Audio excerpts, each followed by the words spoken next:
దశాబ్దాలుగా తమిళ హిందువులకు గొంతుకగా మారిన సంస్థ హిందూ మున్నాని సనాతన హైందవ ధర్మ పరిరక్షణ కోసం అలుపెరగని పోరాటం చేస్తోంది. ధర్మానికి ముప్పు వాటిల్లిన ప్రతిసారి తన సత్తా చాటుతోంది. తాజాగా తిరుపరం కుండ్రం ఘటనతో అది మరోసారి రుజువైంది. అసలు తమిళనాడులోని తిరుపరం కుండ్రంలో ఏం జరిగింది? హిందూ మున్నాని సభ్యులు హిందువులు ఎందుకు కన్నెర్ర చేయాల్సి వచ్చింది? తెలుసుకునే ప్రయత్నం చేద్దాం. తిరుపరం కుండ్రం సుబ్రహ్మణ్య స్వామి పుణ్యక్షేత్రాల్లో ఒకటి.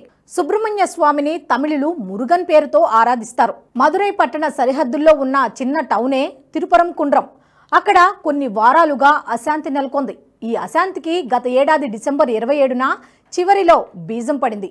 తిరుపరం కుండ్రం పర్వతం మీద కట్టిన దర్గాలో కోళ్లు మేకలను బలి ఇవ్వడానికి కొంతమంది ముస్లింలు ప్రయత్నించారు. హిందువుల పుణ్యక్షేత్రమైన ఆ పర్వతం మీద అలాంటి పనులకు పాల్పడవద్దంటూ పోలీసులు వారిని అడ్డుకున్నారు.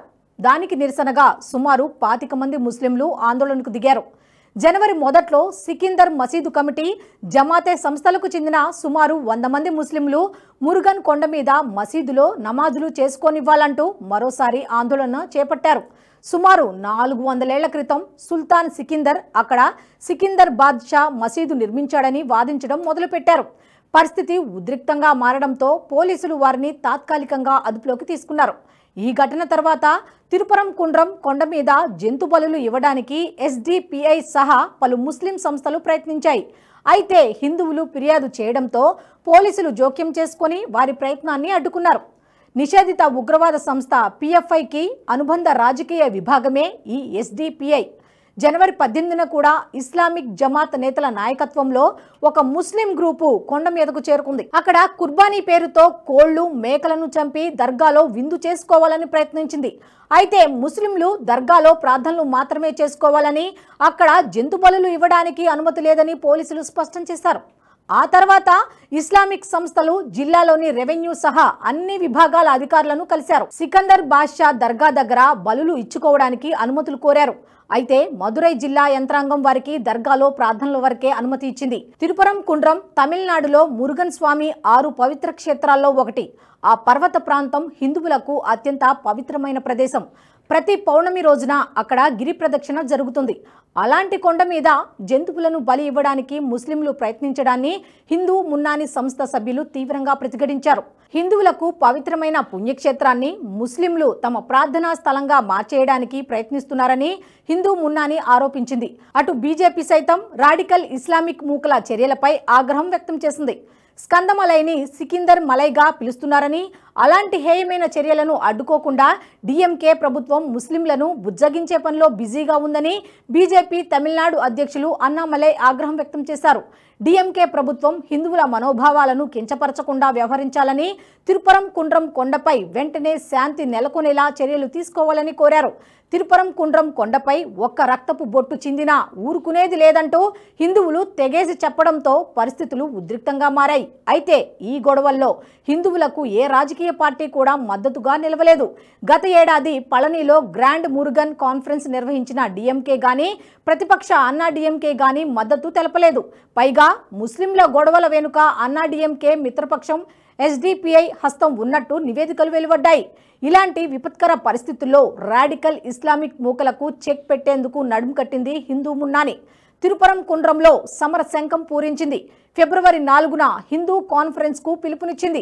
ఇప్పుడే కాదు, సనాతన హైందవ ధర్మానికి ముప్పు వాటిల్లిన ప్రతిసారి ముందుండి పోరాడుతోంది హిందూ మున్నాని. హిందూ ధర్మ పరిరక్షణలో హిందూ మున్నాని పోరాటాల గురించి తెలుసుకోవాలంటే ఓ 60 ఏళ్లు వెనక్కి వెళ్ళాలి. 1960-70వ దశకంలో తమిళనాడులో ద్రవిడవాదం ఉచ్చస్థితికి చేరుకుంది. అధికారాన్ని తమ గుప్పెట్లో పెట్టుకున్న ద్రవిడవాదులు ప్రజల్లో హిందూ ద్వేషాన్ని రగిలించడం మొదలుపెట్టారు. హిందూ ధర్మాన్ని అపహాస్యం చేయడం, హిందూ దేవీ దేవతలపై విద్వేషపూరిత వ్యాఖ్యలు చేయటం, హిందూ ఆలయాలను ధ్వంసం చేయడం వారికి ఆనవాయితీగా మారింది.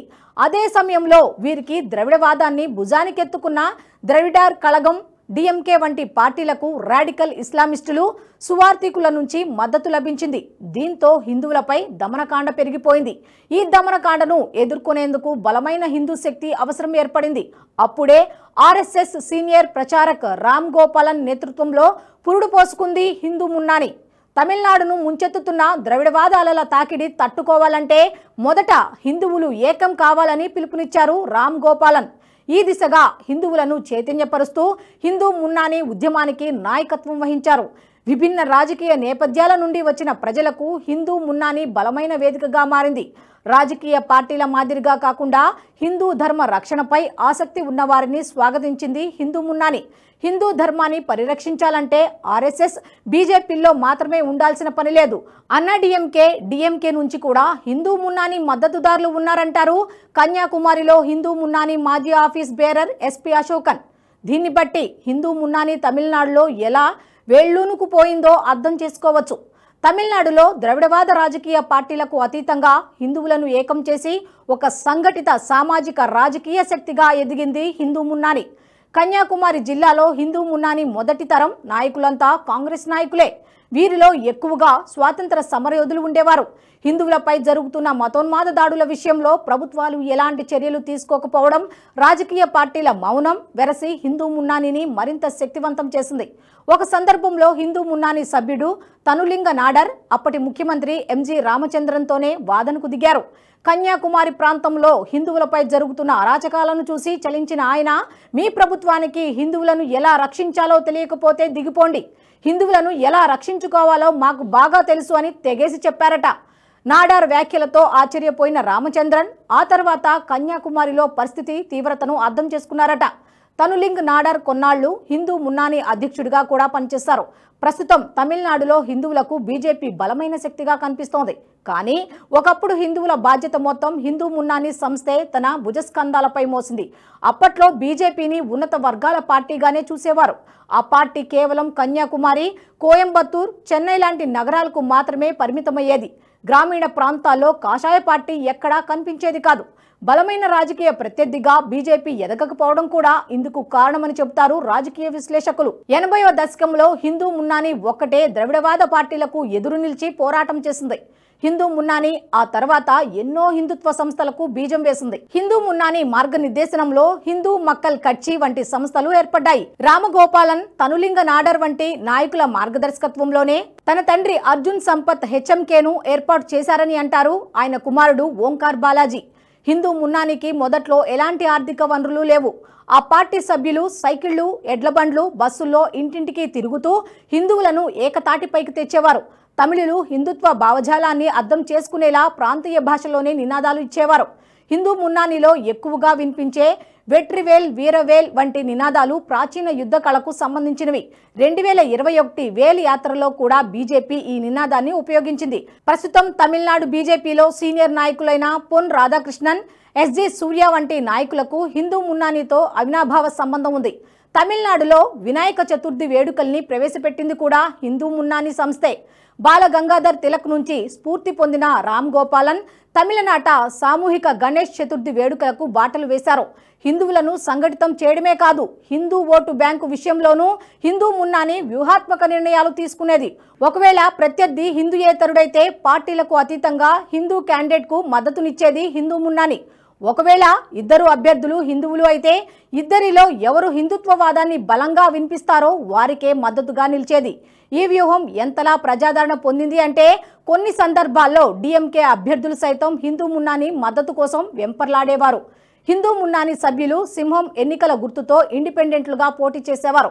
ఎక్కువగా స్థానిక సంస్థల ఎన్నికల్లోనే పోటీ చేసే హిందూ మున్నాని 1984లో అసెంబ్లీ ఎన్నికల్లో పద్మనాభపురం నుండి పోటీ చేసిన వి బాలచంద్రన్ అనే స్వతంత్ర అభ్యర్థికి మద్దతు ప్రకటించింది. తొలిసారి హిందూ మున్నాని మద్దతు గెలిచిన తొలి ఎమ్మెల్యేగా బాలచంద్రన్ గుర్తింపు పొందారు.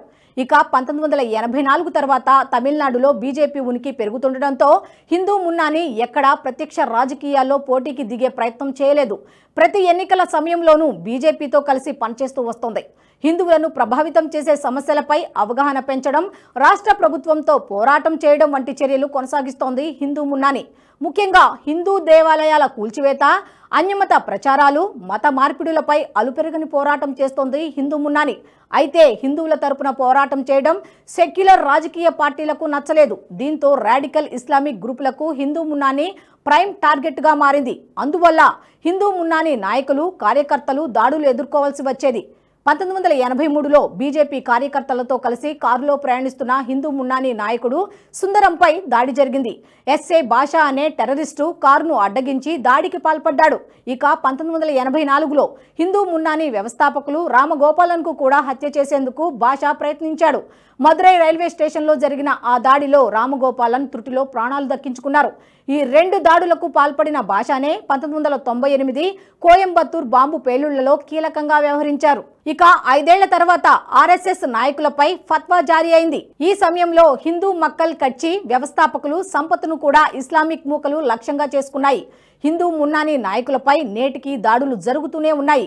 2 ఏళ్ల క్రితం కేంద్ర ప్రభుత్వం నిషేధించిన పాపులర్ ఫ్రంట్ ఆఫ్ ఇండియాను నిషేధించింది. ఆ సమయంలో పిఎఫ్ఐ క్యాడర్ హిందూ మున్నానీ కార్యాలయాలపై పెట్రో బాంబులతో దాడులకు తెగబడింది.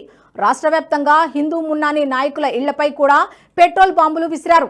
అయితే ఎన్ని అవాంతరాలు ఎదురైనా, ఎన్ని సమస్యలు సృష్టించినా హిందూ మున్నానీ మాత్రం హైందవ ధర్మ పరిరక్షణ కోసం అలుపెరుగని పోరాటం చేస్తోంది. ఈ వీడియో మీకు నచ్చినట్టయితే లైక్ చేయండి, 10 మందికి షేర్ చేయండి. అలాగే కామెంట్ల రూపంలో మీ అభిప్రాయాలను మాతో పంచుకోండి. Nationalist hub group of channels ను సబ్స్క్రైబ్ చేసుకుని తెలుగునాట జాతీయవాద జర్నలిజాన్ని ప్రోత్సహించండి. ఈ వీడియో కింద ఉన్న బెల్ ఐకాన్ పై క్లిక్ చేయడం మర్చిపోవద్దు.